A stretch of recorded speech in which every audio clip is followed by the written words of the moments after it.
নমস্কাৰ ভিউয়াৰ্স, আশা কৰো সকলো ভাল আছে। আজি আমি এটা খুব ইম্পৰ্টেন্ট আৰু বহুত এটা ইন্টাৰেষ্টিং টপিকৰ ওপৰত ডিসকাশন কৰিম, যেটো হৈছে চুলিৰ সমস্যা। সো কি হয়, দেখা গলে কি হয়, আজিকালি খুব সৰু সৰু আৰু কম কম বয়সৰ ল'ৰা ছোৱালীৰ ক্ষেত্ৰত কি হৈছে, খুব চুলি সৰে আজিকালি। সো দেখা গলে আমি সাধাৰণতে কি হয়, চুলিখিনি আমাৰ এটা ইমান এটা ইম্পৰ্টেন্ট অংগ নহয়, কিন্তু কি হয়, চুলিখিনি সৰি গলে তেওঁৰ যেটো কনফিডেন্স লেভেল হেতু লো হৈ যায়। আৰু কি হয়, কেতিয়াবা মানসিক হতাহতটো ভুগিব পাৰে। সো আজি আমি ভিডিওটো ডিসকাশন কৰিম যে আমি চুলিৰ যতন কেনেকৈ ল'ব পাৰো, কেনেকৈ আমি হেয়াৰ কেয়াৰ কৰিব পাৰো, বা ঘৰুৱাভাৱে আমি কিদৰে চুলিৰ যতন ল'ব পাৰো, বা চুলিখিনি হেৰুৱাৰ পাছত আমি কিদৰে হেখিনি চুলিৰ যি গোটেইখিনি যিখিনি কাহিনী। সো 2019ত এখন ফিল্ম বনোৱা হৈছিল। ফিল্মখনৰ নাম হৈছে বালা, য'ত আয়ুষ্মান খুৰানা আছে। সো সেইখন ফিল্মত ধুনীয়াকৈ দেখুৱাই দিয়া হৈছে যে এটা চুলিৰ সমস্যা হলে এজন মানুহে কি প্ৰবলেমত ভুগিব পাৰে। সো সেইখন ফিল্ম চালে আপোনালোকে নিশ্চয় বুজিব পাৰিব। সো এটা আপোনাক বিভিন্নজনে বিভিন্ন ধৰণৰ ক'ব যে আপুনি এইটো তেল ইউজ কৰক, এইটো বহুত ভাল, এইটো শ্যাম্পু ইউজ কৰক, সেইটো বহুত ভাল, যে সেইটো কণ্ডিশনাৰ ইউজ কৰক, সেইটো খুব ভাল। কিছুমানে হয়তো ক'ব আপুনি এইটো ইউজ কৰক যে আপোনাৰ ইয়াত 100% নেচাৰেল ইনগ্ৰেডিয়েন্টস আছে। সো আপুনি এটা দেখিছে যে বিভিন্ন এডত বিভিন্ন ধৰণৰ দেখাব যে কোনোবাই ক'ব হেতু ভাল, কোনোবাই ক'ব ইটো ভাল। সো আপুনি সকলোকেতো বিশ্বাস কৰিব নোৱাৰে যে এটোৱে ভাল হ'ব। সো আপুনি যেনিবা কাৰোবাক সুধিছে যে মোৰ বহুত চুলি সৰি আছে, মই কি খাম বা কি খানিম। সো হেতু মানে কোৱেশ্চনটো কেনেকুৱা ধৰণৰ হৈ যায়, ভালকৈ মন দি শুনিব। যদি আপুনি কাৰোবাক সুধে যে মোৰ জ্বৰ হৈ আছে, মই কি খাম, সো প্ৰশ্নটো মানে তেনেকা ধৰণৰ হৈ যায়গে। সো আপুনি এটা জ্বৰ হৈছে, আপুনি এতিয়া মেলেৰিয়া হলে আপোনাৰ ঔষধ বেলেগ হ'ব, ডেংগু হলে আপোনাৰ ঔষধ বেলেগ হ'ব, বা টাইফয়েড হলে আপোনাৰ ধৰি লওক ঔষধ বেলেগ হ'ব। সো কি হয়, চুলি সৰাটো কেতিয়াবা লক্ষণো হ'ব পাৰে, যাৰ অন্তৰালত থাকিব পাৰে কিছুমান ধৰণৰ বেমাৰ। যেতিয়া আমাৰ জ্বৰ হয়, তেতিয়া কি হয়, জ্বৰটো এটা কিছুমান বেমাৰৰ লক্ষণ হ'ব পাৰে, য'ত বিভিন্ন ধৰণৰ ইনফেকশন হৈ থাকে।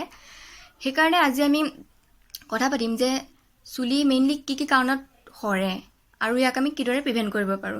সো যদি আপোনালোকে এইখিনি ফলো কৰে, তেন্তে আপুনি এইখিনি 90% ইফেক্টিভ হ'ব পাৰে। সো সেই 10%ৰ কাৰণে কিয় ইফেক্টিভ নহয়, এতিয়া শুনক। সেই 10%ৰ কজটো কিন্তু জেনেটিক হ'ব পাৰে, যিটো এটা বংশগত হয়। সো তেনেকুৱা জেনেটিক হলে কি হয়, ট্ৰিটমেন্টটো কৰাত মানে খুবেই এটা অলপমান সমস্যা হয়, কিয়নো জেনেটিকভাৱে হোৱাটোক আমি সোনকালে চেঞ্জ কৰিব নোৱাৰো। কিন্তু আজিকালি টেকনলজি ইমানে ফাষ্ট হৈছে যে আপুনি সেইখিনি কাৰণেও আজিকালি ধুনীয়া ট্ৰিটমেন্ট ওলাই গৈছেগে। সো এতিয়া চুলি সৰাৰ মেইন কাৰণ বুলি ক'লে আহিব প্ৰথমতে পানী। সো কি হয়, আপুনি কেনেকুৱা পানী দি মূৰ ধুইছে, স্পেচিয়েলি কি হয়, আমাৰ ভৈয়ামৰ পানীখিনি কি হয়, হাৰ্ড ৱাটাৰ, যিখিনিক আমি কঠিন পানী বুলি কওঁ। সো সেই কঠিন পানীখিনি এটা খনিজ পদাৰ্থ থাকে, যেটো মিনাৰেল ৱাটাৰ হয়। তাত কি হয়, কেলছিয়াম আৰু আইৰণ খুব থাকে। সো সেইখিনি আমাৰ চুলিৰ কাৰণে একদম ভাল নহয়। তাৰপিছত কি হয়, সো আপুনি গম পাব যেতিয়া আপুনি চাবোন এটুকাৰ লৈ কিনি হাত ধুব চাব, যেতিয়া সেই ফেনখিনি আহিবলৈ অলপমান সময় ল'ব, তেতিয়া আপুনি গম পাব যে সেই পানীখিনি কঠিন পানী হয়। সো আপুনি লক্ষ্য কৰিছে চাগে, যেতিয়া শ্বিলং যোৱা হয় বা পাহাৰীয়া যিখিনি ঠাই আছে, তাত মানুহৰ চুলিখিনিৰ গঠনখিনি খুবেই ভাল। তাত মানে পানীৰ হাৰ্ডনেছখিনি খুব কম হয়। আৰু সেইখিনি পানীৰে আপুনি মূৰ ধুই চালে গম পাব যে মূৰ ধোৱাৰ পাছত মানে চুলিখিনি বহুত ভাল লাগিব, ৰাফ নহয় মানে চুলিখিনি তাত। তাৰপিছত কি আহিলে, গৰম পানী। সো কিছুমানে হয়তো কি কৰে, খুব বেছি গৰম পানী দি মূৰ ধুৱে। সো সেইটো কৰিব নালাগে। গৰম পানী দি মূৰ ধুলে কি হয়, আপোনালোকে হয়তো লক্ষ্য কৰিছে যে কেতিয়াবা মূৰ ধোৱা অলপমান দেৰি হৈ গ'লে, কেইদিনমান হয়তো দেৰি হৈ গ'লে কি হয়, আমাৰ চুলিখিনি খুব তেলতেলীয়া হৈ যায়। সো সেইটো এনেকুৱা এটা প্ৰাকৃতিক পদাৰ্থ আছে, যিটো আমাক ভগৱানেই দিছে। সো কি হয়, গৰম পানী ইউজ কৰিলে মানে সেইখিনি নোহোৱা হৈ যায় আৰু ধুওঁতে মানে গুচি যায়। আৰু হৈছে হেয়াৰ ড্ৰায়াৰ। সো হেয়াৰ ড্ৰায়াৰো ইউজ কৰিব নালাগে পৰাপক্ষত। হেয়াৰ ড্ৰায়াৰত যিটো এটা গৰম ভাৱ আহে, সেইটোৱে আমাৰ চুলিৰ গঠনখিনি বহুত বেয়া কৰি দিয়ে। চুলিখিনি ৰাফ হৈ যাব। তাৰপিছত আহিলে ষ্ট্ৰেছ, এনজাইটি, টেনশ্যন, সেইবিলাকৰ ক্ষেত্ৰতো বহুতৰ চুলি সৰা দেখা যায়। সো ইমান ষ্ট্ৰেছ বা এনজাইটি এইবিলাক ল'ব নালাগে। আপুনি মেডিটেশ্যন কৰিব। সো তাৰপিছত আহিলে টোপনি। যিবিলাক মানুহৰ টোপনি ভাল নহয়, সেইবিলাক মানুহৰো চুলি বহুত সৰে। সো মই এটা টোপনিৰ ওপৰত ভিডিঅ' বনাইছো, আপোনালোকে ইচ্ছা কৰিলে হয়তো সেইটো চাব পাৰে মোৰ চেনেলত গৈ পেলাই। তাৰপিছত কি হয়, এচি। যিবিলাক মানুহ বেছি সময় এচিত থাকে, তেওঁলোকে কি হয়, এচিৰ পৰা এটা যিটো মানে কি হয় আমাৰ বায়ুমণ্ডলৰ জলীয় বাষ্পখিনি এচিয়ে শুহি লৈ যায়। চ' সেই জলীয় বাষ্প শুকাৰ লগতে কি হয় আমাৰ মূৰৰ যিখন তালু আছে সেইটোত মানে ড্ৰাই কৰি দিয়ে এচিয়ে। চ' কি হয় যিবিলাক মানুহৰ বেছিভাগ চুলি সৰাৰ প্ৰব্লেম আছে তেওঁলোকে পৰাপক্ষত খুব কমকৈ এচি ৰুমত থাকিব লাগে।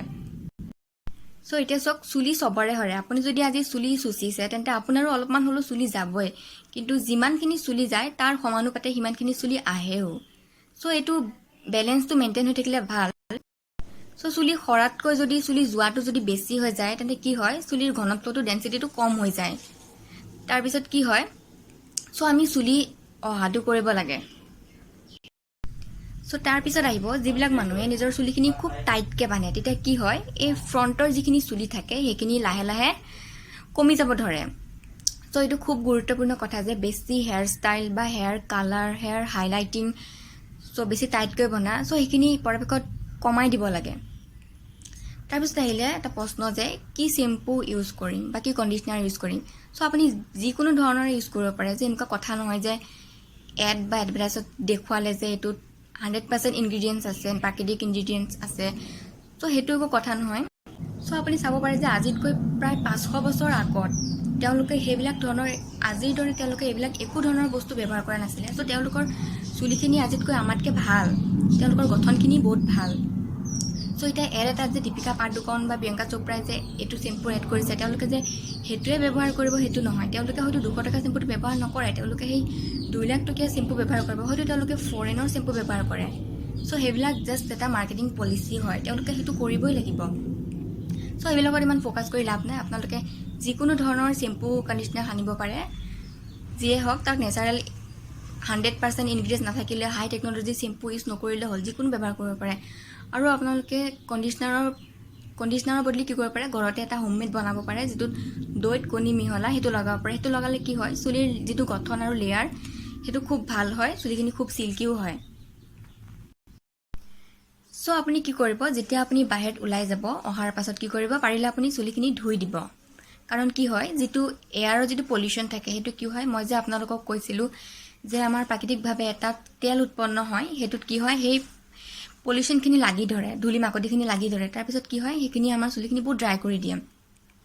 চ' পাৰিলে ক'ৰবাত ওলাই যোৱাৰ পাছত আহি পেলাই মূৰ ধুব, শ্বেম্পু দি নুধুব, খালী পানী দি ধুব, কাৰণ সদায় শ্বেম্পু ইউজ কৰাটোতো ভাল নহয়। চ' এইখিনি হ'ল নৰ্মেল কথা। তাৰপিছত যদি আমি কওঁ যে কি কি খালে আপোনাৰ চুলিখিনি ভাল কৰিব বা চুলিখিনি সৰা কমাব। চ' বায়'টিন নামৰ এটা ভিটামিন আছে যিটো খালে দেখা গৈছে যে চুলিৰ কাৰণে খুবেই ভাল। চ' আপুনি বায়'টিন ভিটামিন খোৱাৰ একো প্ৰয়োজন নাই। বায়'টিন আপুনি নৰ্মেলি বস্তুটো পাব, যিটো আমাৰ কণীৰ কুহুম আছে সেইটোত আপুনি বায়'টিন পাব, ব্ৰকলিত পাব, পালেং শাকত পাব, আলমণ্ড বাদামতো পাব, যিটোক আমি কাঠবাদাম বুলি কওঁ। চ' যদি আপুনি কিবা কাৰণত কিবা বেমাৰৰ কাৰণে ব্ৰকলি বা পালেং শাক এইবিলাক খাব নোৱাৰে তেন্তে আপুনি সেইটো বেলেগ কথা, সেইটো আপুনি ডক্তৰৰ পৰামৰ্শ লৈ খাব। আৰু চ' আপোনালোকে ফল মূল খাব, ভিটামিন এ যুক্ত, ভিটামিন চি আৰু ভিটামিন ই। কাৰণ ভিটামিন এ হৈছে চুলিৰ কাৰণে খুবেই ভাল, ভিটামিন ইও চুলিৰ কাৰণে খুব ভাল। ভিটামিন এত যেনেকৈ ধৰি লওক গাজৰ আহিব, ভিটামিন ইত আপোনালোকে মাছ মাংস খাব পাৰিব, তাৰপিছত কণী খাব পাৰিব, কাৰণ কণীটো চুলিৰ কাৰণে খুবেই ভাল, আমি সেইটো চুলিত লগাওঁ আৰু আমি খাওঁ। তাৰপিছত আপুনি ডক্তৰৰ পৰামৰ্শ ল'ব লাগিব নেকি? হয়, ডক্তৰৰ পৰামৰ্শ ল'ব লাগিব। কেতিয়াবা কি হয় আপোনাৰ যদি ডায়েবেটিছ থাকে বা থাইৰয়ড হয় তেতিয়া কি হয় এইখিনি টেষ্ট কৰিব লগা হয়, কাৰণ কেতিয়াবা হৰমনৰ ইমবেলেঞ্চ হ'লেও বহুত ধৰণৰ চুলি সৰা দেখা যায়। কেতিয়াবা কি হয় লিভাৰ বা কিডনী বেমাৰ থকা সকলৰো চুলি বহুত সৰে। চ' কি হয় লিভাৰ আৰু কিডনী বেমাৰ যিসকলৰ হয় তেওঁলোকৰ প্ৰটিনৰ অলপমান অভাৱ হয়। চ' চুলিত কি হয় 95% প্ৰটিন থাকে, যিটোক আমি কেৰাটিন বুলি কোৱা হয়। চ' সেইটো যদি কেতিয়াবা কমি যায় তো তেতিয়াও চুলি সৰা বহুত হ'ব পাৰে। চ' এইবিলাকৰ ক্ষেত্ৰত আপোনালোকে কি কৰিব, ডক্তৰৰ পৰামৰ্শ ল'ব। আৰু মই যিখিনি ভিডিঅ'ত ক'লোঁ সেইখিনি আপোনালোকে ফ'ল' কৰিব। চ' আজি ভিডিঅ'টো ইমানতে সামৰিছোঁ, নেক্সট ভিডিঅ'ত লগ পাম।